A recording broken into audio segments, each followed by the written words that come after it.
he is so confused. You see, this is the end of a story which began back in 1947. It's chiefly the story of Ken Mitchell, a pleasant, amiable young man who had such a happy childhood that he hated to give it up. But the story involves other people, too. It involves Kay, Ken's wife. She started the whole business some time back when she decided that she couldn't stay married to a boy. So she helped the boy grow up. At the moment, she's trying to read a book, but actually, she keeps wondering about the banquet and why Ken's boss gave him strict orders to attend. And oh yes, keeping Kay company this evening is John Mitchell, Ken's father. He's smiling because he knows what the banquet is all about. Matter of fact, John Mitchell is thinking back to the beginning of this story. A few years ago, he'd been worried about Ken. The boy flitted from job to job, couldn't seem to grab hold anywhere. Kay had been miserable about it too. So one night, after some casual talk, I spoke to Jim Fallon today, Ken. That Packard dealer? Old buddy of yours, isn't he? Uh-huh. Says he can use a good salesman. Oh, Dad, let's not get solemn, shall we? Besides, I tried selling once. I don't think you tried, son. You played at it, that's all. Why not try it, Ken? You said you wanted to quit your old job. For heaven's sake, Kay. A car salesman. Well, it's like being a politician. You have to kiss babies, pass out cigars, pat people on the back, tell stories. Ken, it so happens that Jim Fallon has 2 girls in college. He owns a beautiful home. Jim is one of the most highly respected men in this town, and he's been selling cars for 30 years. All right, all right. If it'll make you and Kay feel any better, I'll try it. Did you warn Mr. Fallon about me, Dad? Ken, what a silly attitude. Drop in any time, Ken. He remembers you as a boy. Has it occurred to you, Mr. Mitchell, that one of these days you'll have to stop taking care of me? It certainly has, Kenny. It certainly has. Kenneth Mitchell, Packard salesman. Well, well, well. and that's how Ken got started. As it turned out, 5 months later, he was doing quite well. He dressed and acted more like a ham actor than like a Packard salesman, but he got away with it. No trouble at all. You'll take the bumps like an angel, Mr. Rowland. Of course, any car bounces a little, but that's good for the liver, I understand. Yes, but when can I get delivery? Oh, say 2 months. Well, all right. I have to wait that long. I'd like this model, but if another comes in sooner, I won't be particular. Sure, that's the way it was. Nobody was particular, and anybody could sell, including Ken. But something had begun to happen. Car production had begun to rise. Slowly at first, but in a few months, hundreds of thousands of cars hit the market. And soon it was like old times. Millions of cars were off the assembly lines. Soon most dealer showrooms were in full supply, including Jim Fallon. Customers? Yes, there were customers, but they were a little more particular. Ken Mitchell? Well, let's go in. I know it's a beautiful car, Mr. Mitchell. You've told me a number of times. But how about the rear spring? Using coils? No, we use a leaf spring, Doctor. Same old-fashioned leaf spring, eh? Well, they may be old-fashioned, Doctor, but sometimes old-fashioned things are the best. Remember your mother's pie? Yes, I do. It was good pie, but I never rode in it, Mr. Mitchell. The truth is, I'm not really ready to buy yet. Just looking around. I'll let you know when I'm set. Good day. That had happened often in the last 4 months. Next month, Mr. Mitchell. Maybe later, Mr. Mitchell. I'm not quite ready, Mr. Mitchell. I'll let you know. I'll let you know. I'll let you know. And so finally it seemed Jim Fallon had enough. He tried to help Ken, but something was fundamentally wrong.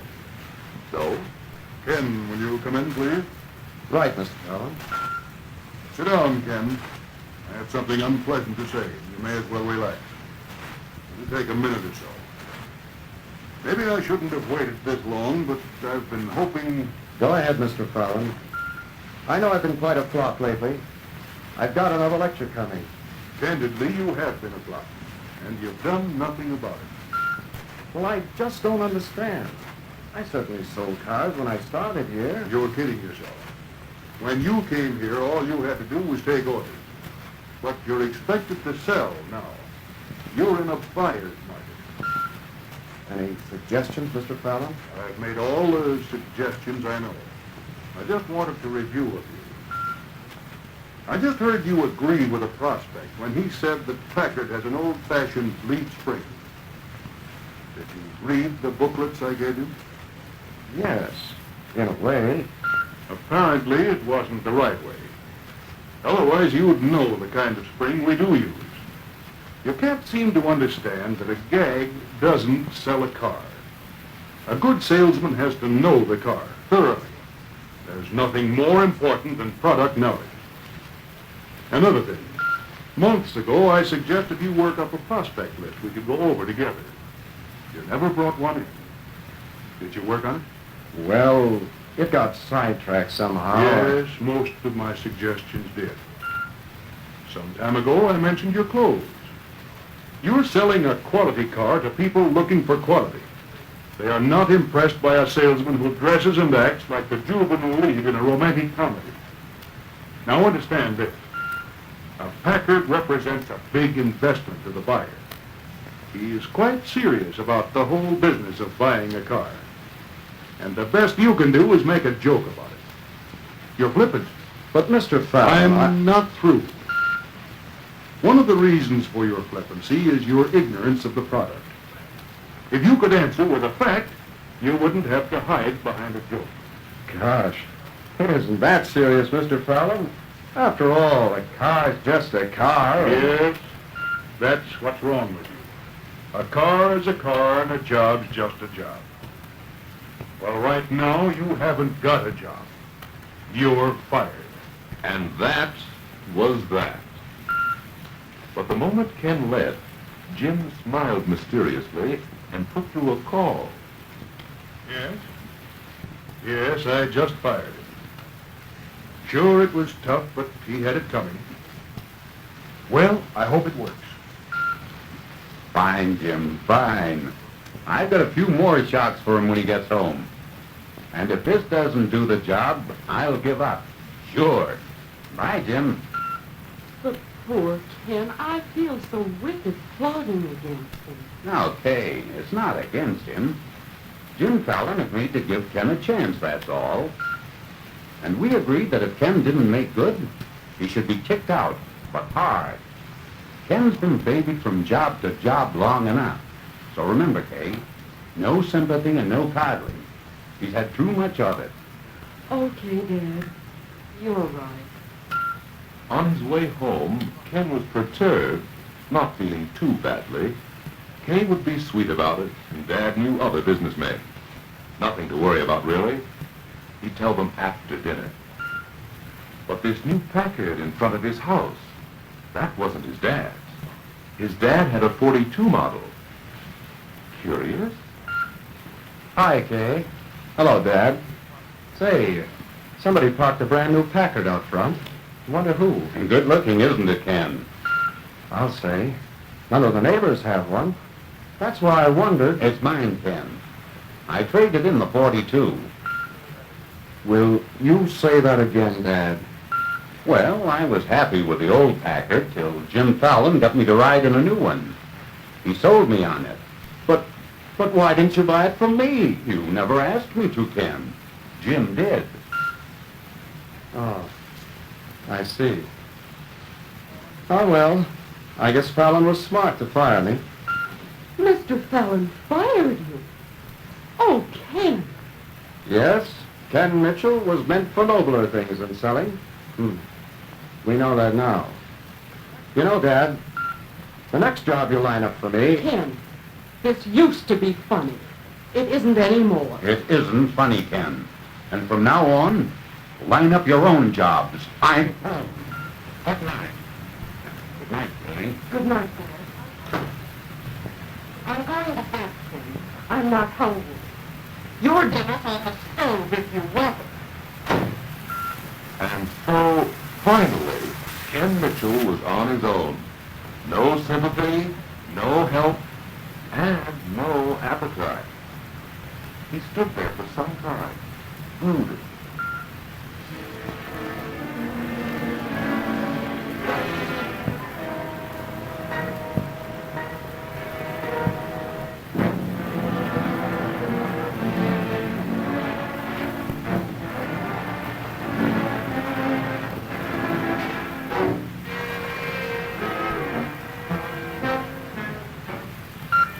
It took a little thinking to get rid of the shadows in his mind. But in a while, his thoughts turned to Dr. Campbell. Maybe I should have been a doctor. Look at Dr. Campbell now. He's got it soft. Nice office. No boss. No selling. Wonderful. People get sick and have to come to him. Soft. Soft, Mr. Mitchell. It took thousands of dollars and 8 years in a university. Then came my period as intern, with no pay. And that was only the beginning. More money was needed to get an office and equip it, and much more time to build up a steady clientele. And often, you know, sick people can't pay their bills. And it never ends. To keep up with the latest advances in medicine, I have to study all the time. Yes, I've made good, Mr. Mitchell. But believe me, it hasn't been soft. I guess you're right, Doctor. Profession is nobody's easy touch. Come to think of it, Mr. Worth, the corner grocer, said pretty much the same thing about his work. I worked for 15 years in another man's place, learning the business, scraping together enough capital to open my own place. It's been a long struggle, sprinting through bad times and plowing back into the store most of the profits from good times. Sure, I'm set now, but don't think it's been easy. No, Ken saw that. Neither the businessman nor the professional man had a soft touch. So he thought, Maybe I should take another look at this Packard salesman. He seems to stack up pretty well. the handwriting on the wall was simple. Where the professional and the businessman need capital to get started, the Packard salesman needs little or none. The Packard salesman can earn while he learns, whereas professional men need years of expensive, specialized education. The Packard salesman's earnings are limited only by his ability. His income can be an amount many professional or businessmen would envy.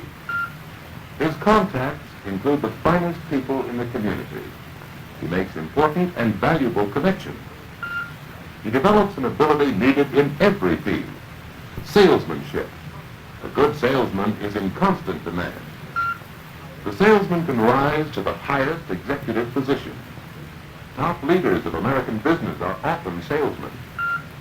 All that added up to common sense and a big future. So Ken wrote the points down, one by one. Suddenly, Ken, when are you going to bed? It's 2:00. Oh, Kay. I didn't realize it was so late. Been thinking for a change. Nothing important, I suppose. I think it is. I'm going to be a salesman. Oh, splendid. And who, may I ask, will hire you? Jim Fallon, tomorrow. I think you need some sleep. Come on now.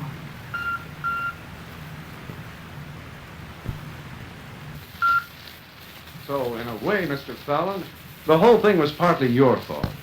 That's an interesting thought. How was it my fault? I certainly tried to help you. Of course you did. But you were trying to show me how to do the job. You never told me why the job is worth doing. So your advice went in one ear and out the other. But I know it's worth doing now, and I'd like a chance to show you. I've got... The word is enthusiasm, Ken. That's swell. You see, a salesman without enthusiasm is like a car without gas. He can't go. Okay, Mr. Fallon. Put me back on and watch me go. Oh, no. You've only got half the story, Ken. Certainly the job offers you a great deal, but there's a lot you have to give to the job. Just tell me what it takes. All right. Let's start with appearance. To look the part of a Packard salesman, you've got to have style without flashiness. You've got to impress without shouting. You should have dignity without being stuffy. In short, you should have the quality appearance of a Packard. And believe me, that's important. It's important because the salesman is the interpreter. He's the lens through which the customer sees the Packard. And you know very well that a poor lens makes a poor picture. Well, take a look. I remember that tip from your last lecture. I noticed that when you came in. Fine. But there are other things you can't put on like a suit of clothes. One of them is self-discipline. And that covers a lot. You see, there's no time clock in this business, Ken. And yet, what you do with your time affects your earnings and my business. But I can't be on your neck all the time, so you've got to discipline yourself. Make time to find prospects. Take time to study your product. Get out and demonstrate the car. Plan your client contacts on a long-range basis. And never take a customer's first no as final. But self-discipline goes even further. Many of the best salesmen even organize their social life with an eye to business. Yes, and that self-discipline goes right down into your private life. The good salesman has to operate at peak performance all the time. That means good health, regular habits, and a mind free to concentrate on work. Well, that ought to give you some notion of what I mean by self-discipline. It does, Mr. Fallon. And now that I know how the job can pay off, I'd like to take a crack at it and... Well, there you go again, thinking in terms of the payoff. Suppose it doesn't pay off right away. Then what? But why shouldn't it pay off, if I do everything right? Because, Ken, selling isn't like picking daisies. Good resolutions don't make sales. It takes perseverance. It takes perseverance to keep on doing the right things. Not every contact turns into a sale, and your best salesman is the one who keeps on doing the right things when the going is the toughest. And Ken, I can't emphasize enough the importance of knowing the product. There is nothing more important than that. That quip you made to Dr. Milton about our leaf spring made me boil. A little study on your part might have clinched a sale, and you muffed it. And when Dr. Milton mentioned a coil spring, you knew nothing about it. Well, in this business, you'll have to watch competition, keep up with their claims, admit the true and refute the false. And that takes mechanical knowledge. It takes investigation. It takes study, not just once in a while, but all the time. And that's the other half of the story, Ken. You're right about the first half. The Packard salesman can start young, move fast, and climb high, if he can meet this bill. And you didn't, you know, not by a long shot. But you've left out the only two things I thought were important, Mr. Fallon. Personality and selling ability. Oh, yes, personality and selling ability. I hired you because I thought you'd have a personality like your father's. He's gracious, interested in the other fellow. That should be the essence of a salesman's personality, a genuine interest in the customer. As for selling ability, well, there's no magic about that. It's simply the sum of all the things we've been talking about. Add enthusiasm, appearance, self-discipline, perseverance, knowledge of the product, knowledge of competition, and personality. Add them all up, and you've got selling ability. What were those words you used? Start young, move fast, and climb high. I like that, and I'll pay that bill. How about it, Mr. Fallon? I don't get it, Ken. This sudden change. You mean one night's thinking bred all this enthusiasm? Mm-hmm. It helped, Mr. Fallon. It helped. But there is something else. A certain buddy of yours, who is also my father, and a certain young lady who happens to be my wife, are in for a big surprise. Just give me the chance. You're on, Ken. And I'll teach you every trick I know. Why not start Monday? I'll come in Monday, but I'm starting tonight. When I come back, ask me about Packard.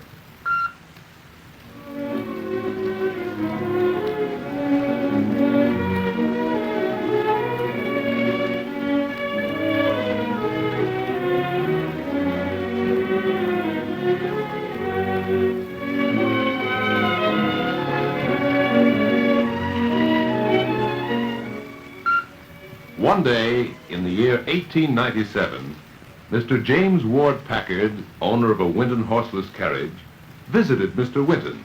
Object? To suggest improvements in the new Winton model. Mr. Winton didn't like it. He said, If you think you're so smart, Packard, why don't you build a better machine yourself? Mr. Packard thought for a moment. He was an engineer. He did understand manufacturing methods.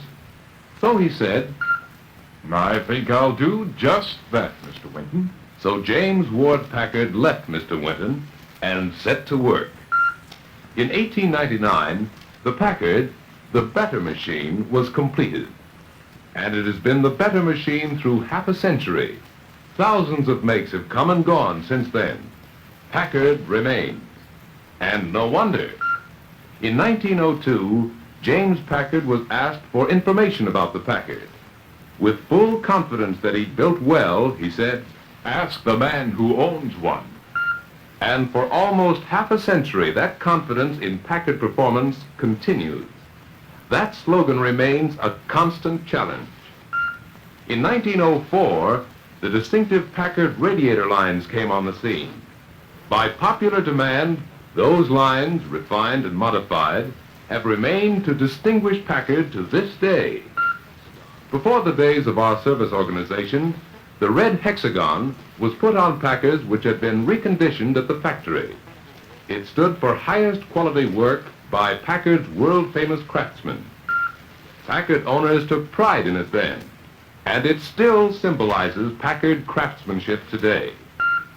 In 1902, an outstanding car achieved a magnificent record for dependability. Blazing a trail over prairies, mountains, and desert, it crossed the United States under its own power. It was a Packard. Yes, James Ward Packard built a better machine. His standards have been maintained. Through the decades, Packard has continued to build the better machine. The Packard keeps company with statesmen and kings. But more important, it graces the life of that most discriminating man, the American motorist. The approval of the American motorist has kept Packard on the scene for many decades. From latest reports, he means to keep us around for many more. To serve him, we have a dealer organization that covers the continent. That organization stands or falls, depending on the efficiency of the Packard salesman. Somewhere on this map, on a certain Monday morning, Ken Mitchell found his place. He was reporting to Mr. Fallon for his second start. After what he'd learned, he looked at the place with new eyes. He was becoming a member of an organization with a long history and a distinguished tradition. And in it, any man willing to work could start young, move fast, and climb high. And how Ken moved? In the following weeks and months, he learned from Fallon, planned lists of prospects, made call after call. He polished his showroom technique. He made a demonstration a work of art. And surprisingly often, Ken wrote up orders. Surprisingly? Well, not really. John Mitchell, for one, wasn't surprised. He knew all along that all Ken needed was to be put on his own feet. So the banquet tonight, and the reason for it, were no surprise to him. And Kay, Oh, please, Dad. You know what the banquet's about. Please, tell me. Nope. I think you'll like it better if Ken tells you. You've waited years for this. Another hour won't hurt. John Mitchell, as we know, doesn't tease often, but he teases for keeps. But there's no reason why we have to wait. Let's go back to the banquet. Okay, boys, hold on now. Officially, tonight, Ken Mitchell is a Packard master salesman. And yet it wasn't so long ago that I fired him. Believe me, I had good reasons.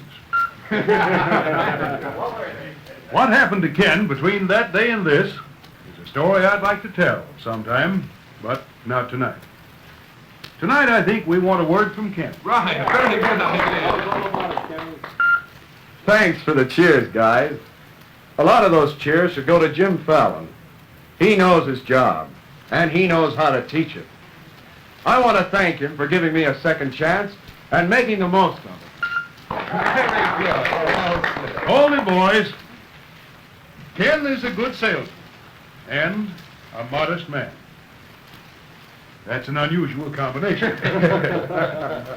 The truth is, I didn't give Ken a second chance. He gave it to himself.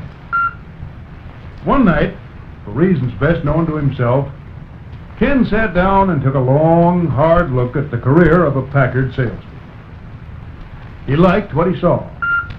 And the moment he decided that the job was worth his enthusiasm, his energy, and his time, at that moment, Ken gave himself a second chance.